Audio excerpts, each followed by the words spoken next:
Здравствуйте, я Лорен Андерсон, международный визажист Avon. Я рада представить вам новые образы от Avon и раскрыть их маленькие секреты. Яркая фантазия – это свежий повседневный образ с акцентом на губах и длинных ресницах. Сначала нанесите тональный крем «Идеальный оттенок», чтобы скрыть несовершенство кожи и выровнять цвет лица. Я люблю делать это подушечками пальцев.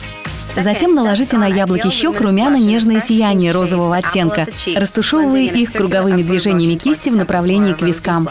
Третий выразительный акцент – длинные ресницы создайте с помощью туши «Супер длина». Наносите тушь на ресницы слегка вибрирующим движением. Они хорошо прокрасятся и не будут слипаться. Накладывайте каждый очередной слой, пока предыдущий еще не высох. Чтобы завершить образ, накрасьте губы помадой насыщенного красного оттенка из серии «Ультра», двигаясь от центра к уголкам рта. Готово. Нежный румянец и яркий акцент на губы создают свежий и милый образ.